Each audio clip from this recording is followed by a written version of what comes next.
کائنات میں سب سے افضل شخص کون ہے، سب سے اچھی ڈیوٹی کون سی ہے، سب سے سونی نوکری کون سی ہے؟ کہتے ہیں کہ فلاں نوکری بہت اچھی ہے، فلاں کاروبار بہت اچھا ہے، فلاں جگہ پیسہ بہت ہے، فلاں شعبے میں عزت بڑی ہے.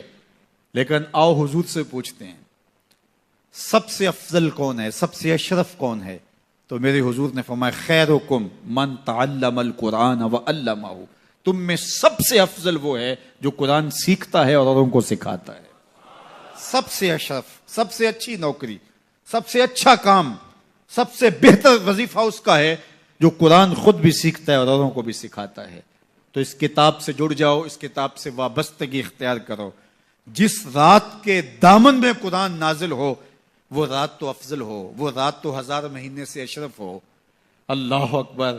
تو پھر مجھے بتاؤ کہ جو قرآن کو اپنی روح میں بسا لے، جو اپنے اعمال کو قرآن کی تعلیمات کے تابع کر دے، جو اپنے دنوں کو قرآن کے اجالوں میں گزارے، اپنی راتوں کو قرآن کی تلاوت میں بسر کرے، دن کی تنہائی میں اور رات کے اجالوں میں قرآن پڑھے، بتاؤ وہ کتنا اشرف ہوگا. اس لیے میرے اور آپ کے آقا و مولا نے فرمایا راتوں کی تنہائیوں میں اٹھ کے قرآن پڑھا کرو اور قرآن پڑھتے ہوئے رویا کرو، اور اگر رونا نہ آئے تو رونے کی کوشش کیا کرو. کوشش کیا کرو، رقت پیدا ہو جائے تمہیں قرآن کی تلاوت کرتے کرتے.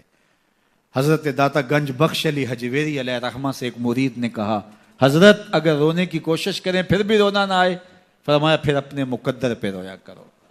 تم اتنے سنگ دل ہو گئے ہو کہ تمہاری آنکھیں آنسوں کا خراج نہیں دیتی ہیں. تو اس کتاب کے ساتھ جڑ جاؤ، تعلق کو مضبوط کر لو، اور اس کتاب سے وابستگی تمہیں دنیا آخرت کی بہتری کی ضمانت فراہم کرے گی. اور یہ کتاب زندہ ہے، اس کا پیغام کبھی فرسودہ نہیں ہوا، اس کا پیغام کبھی پرانا نہیں ہوا. ہر دور کے تقاضوں سے یہ کتاب ہم آہنگ ہے، اور یہ کتاب ہر شخص کی ضرورت کی کفالت کرتی ہے. اور پھر اللہ نے اس کو اتنا آسان کیا ہے، اتنا جامع بنایا ہے کہ ہر طبقہ زندگی کے شخص کے لیے قرآن کافی ہے، ہر شخص کی ضرورت کا کفیل ہے. اس کو ایک عام شخص پڑھے تو اس کو بھی نور ملتا ہے، ایک نکتہ بین شخص اس قرآن کا مطالعہ کرے تو اس کو بھی روشنی ملتی ہے، ایک فلسفی پڑھے تو محروم وہ بھی نہیں ہوتا. جو بھی اس قرآن سے پڑھے، دیکھیے کچھ کتابیں ایسی ہوتی ہیں وہ بچوں والی ہوتی ہیں، جو پڑھے لکھے لوگ ہیں ان کی کوئی دلچسپی وہاں نہیں ہوتا، الف انار اور بے بکری میں انہیں کوئی دلچسپی نہیں ہوتی. اور جو بڑی کتابیں ہیں بچوں کی سمجھ سے ورا ہوتی ہیں. لیکن یہ واحد قرآن ہے، جس طبقے کا شخص بھی پڑھے، ان پڑھ پڑھے تو اس کو بھی نور ملتا ہے. میں دیکھتا ہوں تلاوت چل رہی ہوتی ہے اور تلاوت عربی میں ہے، اور بندہ عربی جانتا نہیں ہے وہ بھی جھوم رہا ہوتا ہے، اس کو بھی حظ مل رہا ہوتا ہے. یہ کتاب ہر طبقہ زندگی کو روشنی دیتی ہے. یہ قیامت تک آنے والی انسانیت کے لیے رشد و ہدایت کا صحیفہ ہے. اس کتاب سے جڑ جانے سے بلندیاں نصیب ہوتی ہیں. جس رات کو یہ کتاب اترے وہ رات تو لیلۃ القدر کہلائے. اور جو شخص اس کتاب سے وابستہ ہو جائے اور اس کتاب کو اپنی روحوں میں سمولے، وہ ذی قدر کیوں نہیں ہوگا، وہ عزت کا مالک کیوں نہیں ہوگا، وہ شانوں اور عظمتوں کا مالک کیوں نہیں ہوگا.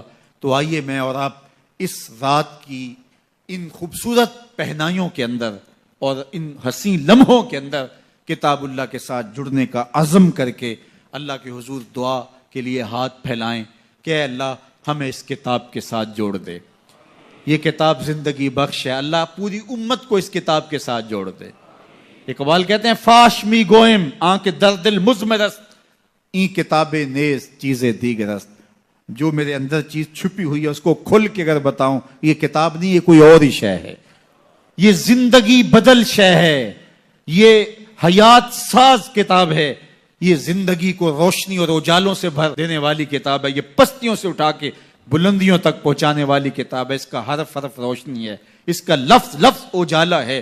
یہ زندگی کو زندگی کا حقیقی نور دینے والی کتاب ہے.